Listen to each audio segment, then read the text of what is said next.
Hello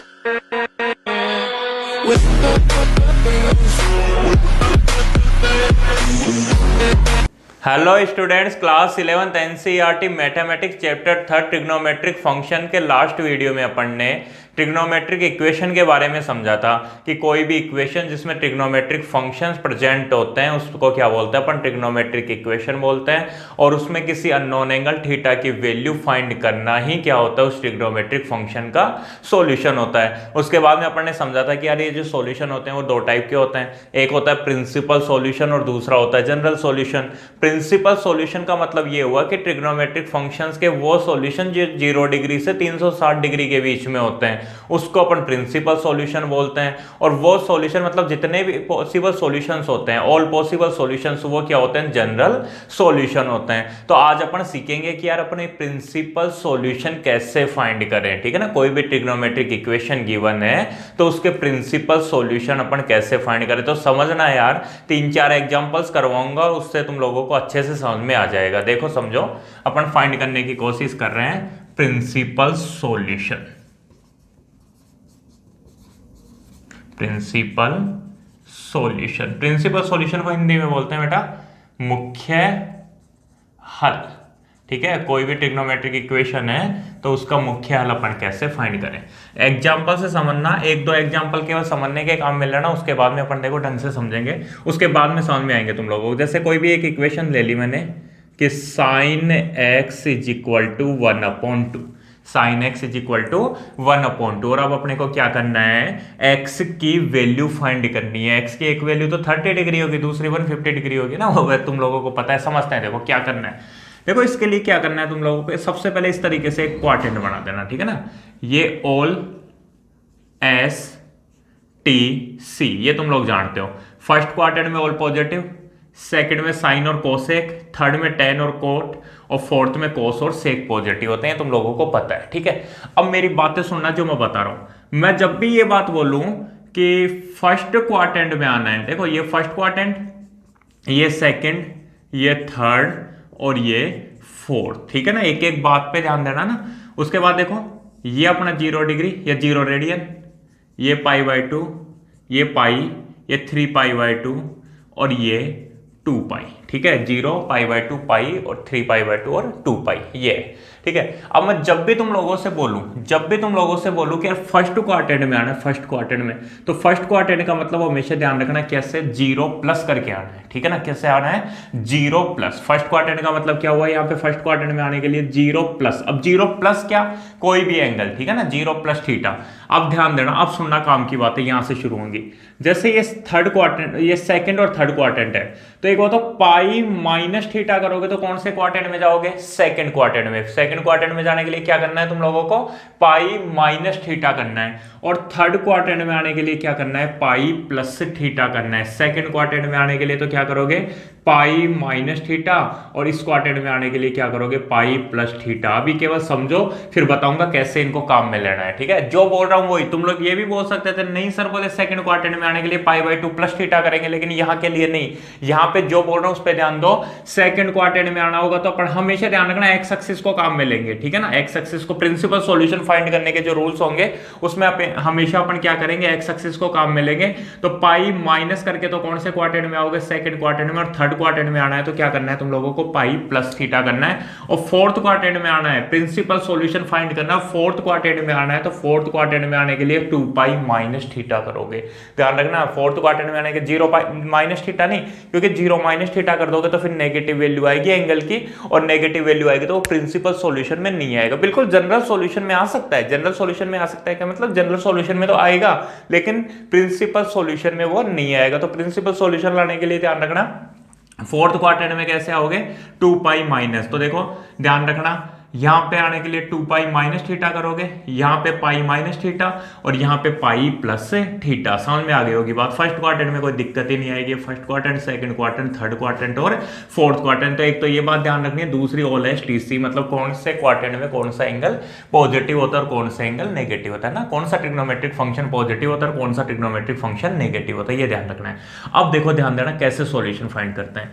जैसे आगे अपने पास में sin x = 1/2, और अब अपने अपने को क्या करना है, इसके प्रिंसिपल सॉल्यूशन फाइंड करना है। प्रिंसिपल सॉल्यूशन का मतलब ये हुआ कि वो एंगल फाइंड करना है या एक्स की वो वैल्यू फाइंड करनी है जो 0 डिग्री और 360 डिग्री के बीच में है। तो देखो इस कैसे करोगे, एक एक स्टेप समझना।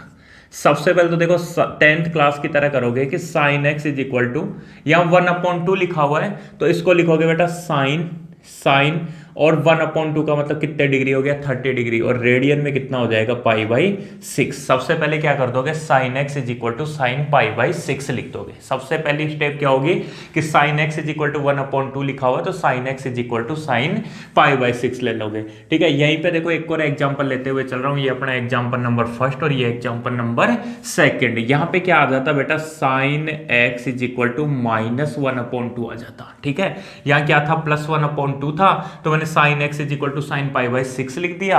मान लो क्या आ जाता, sine x is equal to -1/2 आ जाता। तो इसको कैसे सोल्व करते हैं, तो देखो फिर इसको लिख दे sine x is equal to minus और फिर 1/2 का मतलब साइन π/6। ठीक है, इसके लिए भी एक स्टेप में तो एज इट इज माइनस और फिर क्या लिख देते, साइन π/6 लिख देते।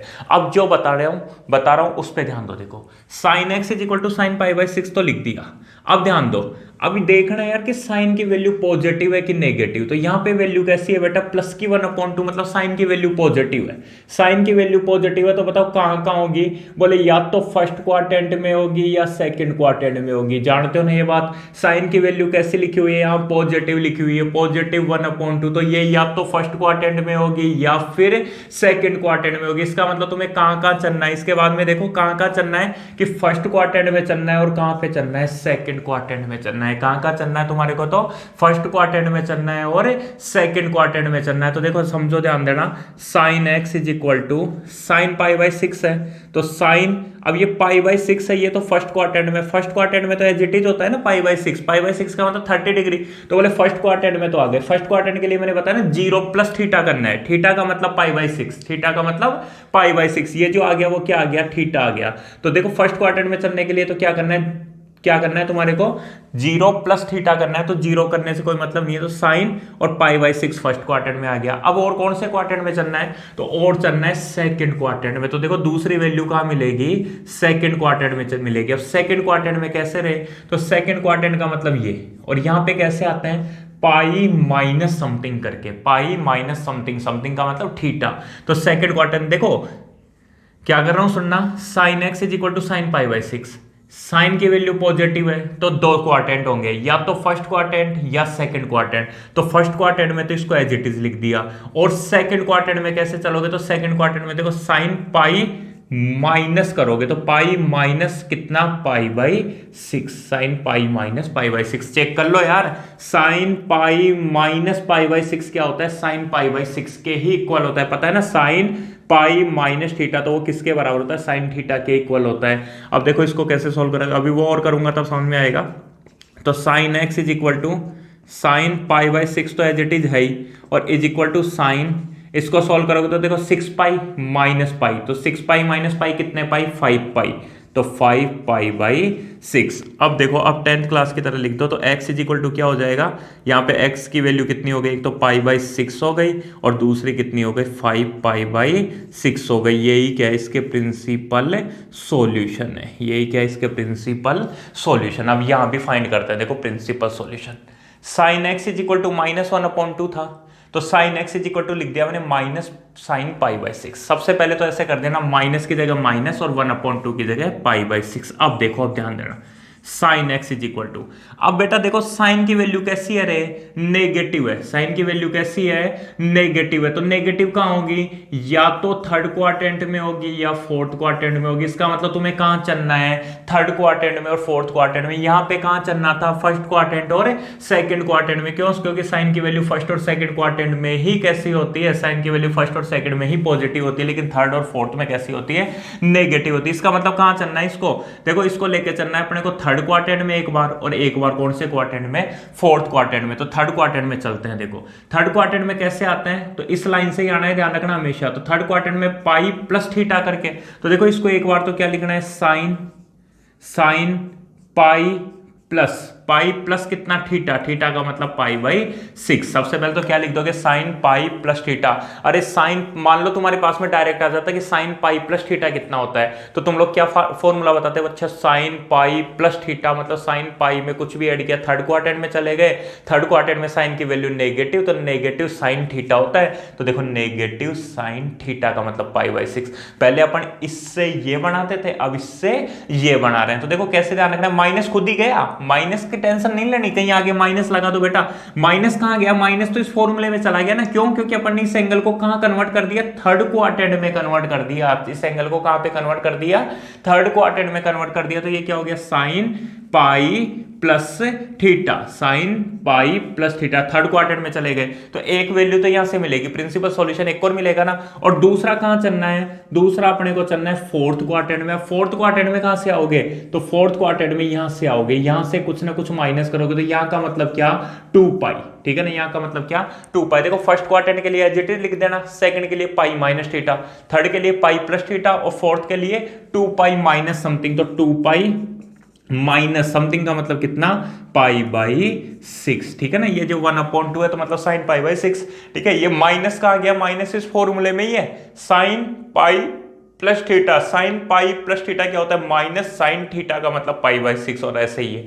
अब इसको देखो सोल्व करो, sine x is equal to sine 6 1 जा 6, तो 6 पाई प्लस पाई कितने पाई, 7 पाई, तो एक तो 7 पाई बाई 6 हो गया, और इज इक्वल टू साइन, इसको सोल्व करोगे 2 पाई माइनस पाई बाई 6, तो 6 2 जा 12, तो 12 पाई माइनस पाई कितना हो गया, 11 पाई बाई 6 हो गया, ठीक है। आगे बात समझ में, समझना मेरी बात, शांत दिमाग से समझना। मान लो मैं तुम्हारे से पूछ लेता कि साइन 7 पाई बाई 6 की वैल्यू बताओ, साइन 7 पाई बाई 6 की वैल्यू, तो तुम लोग कैसे करते रहे, ठीक है ना, कैसे करते थे अपने एक्सरसाइज कौन सी 3.2 में, कि यार साइन 7 पाई बाई 6 की वैल्यू पूछ रहा है, तो इसको लिखते थे साइन 6 1 या 6 मतलब 1 पाई प्लस पाई बाई 6, मतलब यहां से ये लिखते थे। उसके बाद देखते थे यार साइन पाई प्लस थीटा, तो साइन पाई प्लस थीटा मतलब साइन पाई में कुछ भी ऐड किया तो थर्ड क्वाड्रेंट में चले गए, मतलब नेगेटिव वैल्यू आएगी, तो नेगेटिव साइन थीटा, तो नेगेटिव साइन पाई बाई 6, और उसको लिखते थे नेगेटिव 1/2। और ऐसे ही जब इसको सोल्व करोगे ना, तो इसको कैसे लिखोगे, अच्छा 6 1 जा 6, 6 2 जा 12, तो 2 पाई माइनस पाई बाई 6 लिखोगे। फिर साइन 2 पाई माइनस थीटा का मतलब क्या हुआ, फोर्थ क्वाड्रेंट मतलब नेगेटिव वैल्यू, तो नेगेटिव साइन पाई बाई 6, और फिर वो भी कितनी आ गई, -1/2 ही आती है, ठीक है। तो इसको इस तरीके से, तो इसका मतलब क्या हुआ, इनको इस तरीके से, मतलब पहले ऐसे उल्टा करते थे, अब इस तरीके से सीधा सोल्व करना है इसको। तो अब देखो क्या करोगे, इसका मतलब x की वैल्यू कितनी आ गई, एक तो 7 पाई बाई 6 आ गई, और दूसरी वैल्यू कितनी आ गई, 11 पाई बाई 6 आ गई, ठीक है ना। तो इस तरीके से x के दो प्रिंसिपल सॉल्यूशन, मतलब इसके दो प्रिंसिपल सॉल्यूशन आ गए इक्वेशन के, एक तो 7 पाई बाई 6 आ गया, और दूसरा कितना आ गया, 11 पाई बाई 6, है ना। क्वेश्चन को समझते जाओ, और एग्जांपल्स करवा रहा हूं, क्वेश्चंस मुश्किल नहीं है, केवल सोल्व करने का तरीका तुम लोगों को आना चाहिए। ये जो मेथड बता रहा हूं ना सोल्व करने का, ये ऐसा मेथड है कि हमेशा काम करेगा, ऐसा कोई एग्जांपल नहीं होगा जिसमें मेथड काम में नहीं आए। तो अब देखो और एग्जांपल देखते हैं अपन। जैसे एग्जांपल लिख दिया कि यार वैल्यू फाइंड करनी हो, क्वेश्चन आ गया tan x is equal to √3, tan x is equal to कितना आ गया, √3 आ गया, ठीक है। ये example third.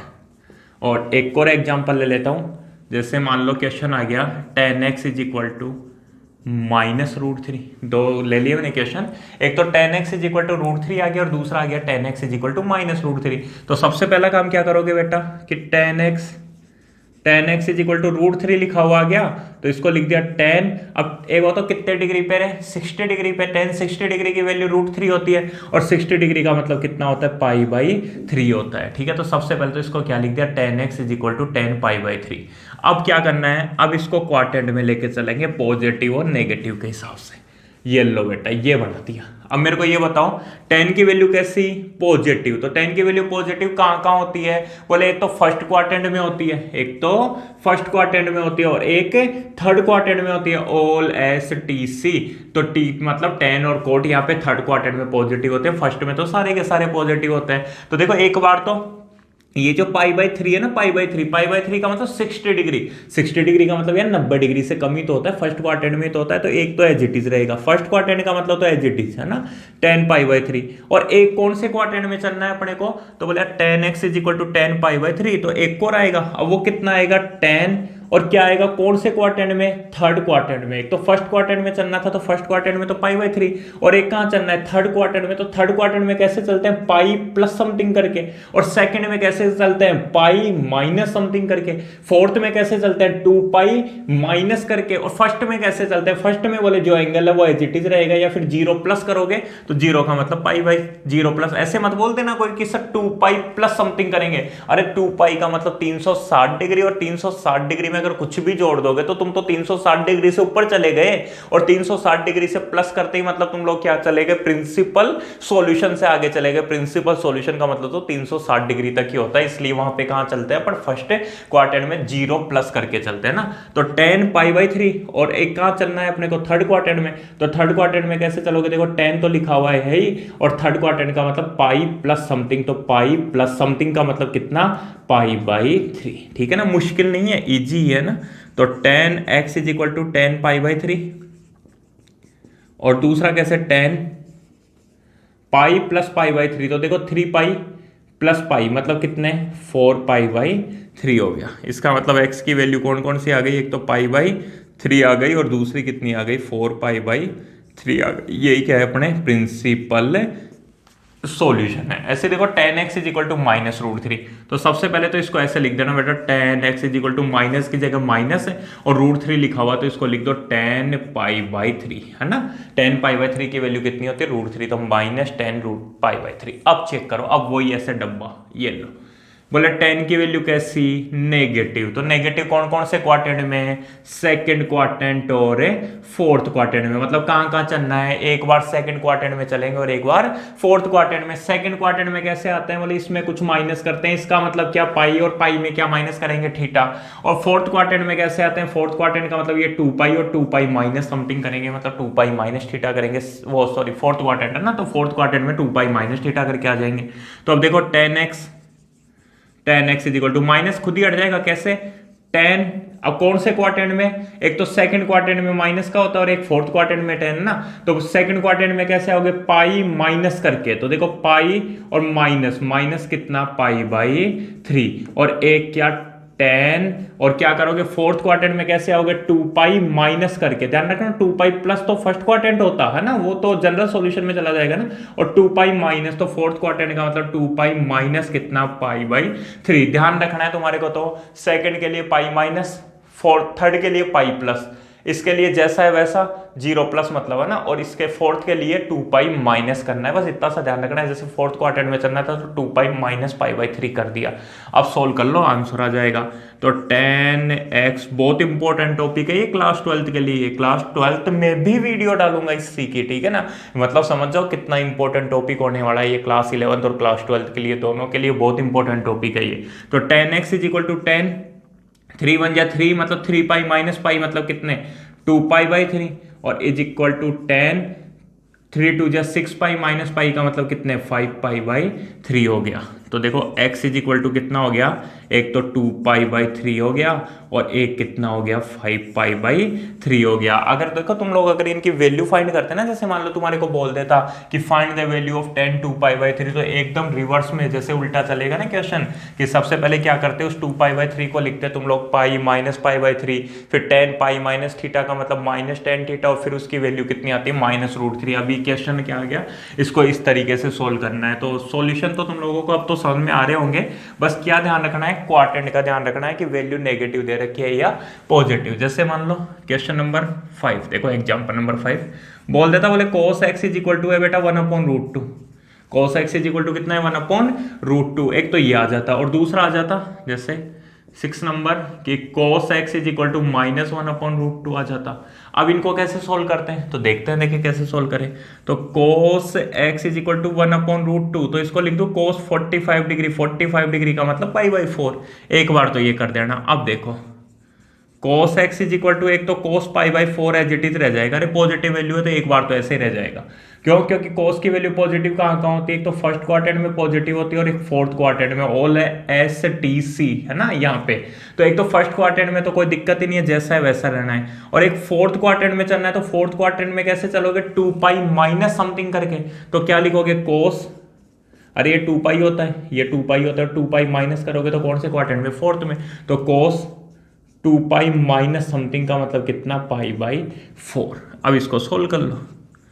cos x is equal to cos pi by 4 equal to cos, देखो 4 टू जा 8 पाई, 8 पाई माइनस पाई कितने पाई, 7 पाई, तो 7 पाई बाई 4। तो x की वैल्यू कितनी आ गई, एक तो पाई बाई 4 आ गई और दूसरी कितनी आ गई, 7 पाई बाई 4 आ गई। ऐसे ये नेगेटिव दे रखा है, तो देखो cos x is equal to negative cos pi by 4, इतना तो लिख दोगे। अब देखो वैल्यू नेगेटिव है और कोस की वैल्यू नेगेटिव कहाँ होती है, एक तो सेकंड क्वाड्रेंट में होती है और एक थर्ड क्वाड्रेंट में होती है, दो क्वाड्रेंट होते हैं, यहाँ और यहाँ तो पॉजिटिव होती है। अब देखो सेकंड क्वाड्रेंट में कैसे, यहाँ माइनस ये करोगे, देखो ध्यान रखियो पाई बाई 2 माइनस क्यों, वो पाई बाई 2 प्लस क्यों नहीं बोल रहा, क्योंकि यार पाई बाई 2 प्लस करने पर कोस किस में कन्वर्ट हो जाता है, साइन में कन्वर्ट हो जाता है, वाई एक्सिस से, इसलिए वाई एक्सिस को काम में नहीं लेना। कोस को अपन कंटिन्यू कोस में ही तो सोल्व कर रहे हैं ना, जैसे यहाँ पे कोस है, यहाँ भी कोस है, यहाँ भी कोस, और लास्ट में अपन ने वैल्यू निकाल ली, ठीक है, इस तरीके से। तो cos x is equal to, देखो क्या करोगे आप, पाई माइनस करोगे, तो पाई माइनस कितना, तो cos पाई माइनस कितना, पाई बाई 4। एक तो पाई माइनस करके तो सेकंड क्वाड्रेंट में आ गए, और नेगेटिव कहाँ होती है, थर्ड में होती है। तो थर्ड में कैसे आते हैं, थर्ड क्वाड्रेंट में आते हैं पाई प्लस समथिंग करके, मतलब पाई प्लस थीटा करके। तो देखो ये क्या करोगे, cos पाई प्लस प्लस कितना, पाई बाई 4, ये नेगेटिव साइन खुद ही हट जाएगा, क्यों, cos पाई माइनस थीटा क्या होता है, माइनस cos थीटा होता है, इसलिए। तो cos x is equal to cos pi minus pi by 4, 4 pi minus pi का मतलब कितने पाई, 3 पाई बाई, तो 3 पाई बाई 4, और is equal to cos 4 pi plus pi का मतलब 5 पाई बाई 4 हो गया। इसका मतलब x की वैल्यू क्या हो गई, एक तो 3 पाई बाई 4 हो गई और एक 5 पाई बाई 4 हो गई। यही क्या है अपना प्रिंसिपल सॉल्यूशन है। तो यार इस तरीके से बहुत सारे एग्जांपल्स हो सकते हैं, कुछ एक एग्जांपल्स बुक में से तुम लोग देख के सोल्व करना, समझ में आ जाएंगे, बस क्वाड्रेंट का ध्यान रखना, ठीक है। जय हिंद, जय भारत।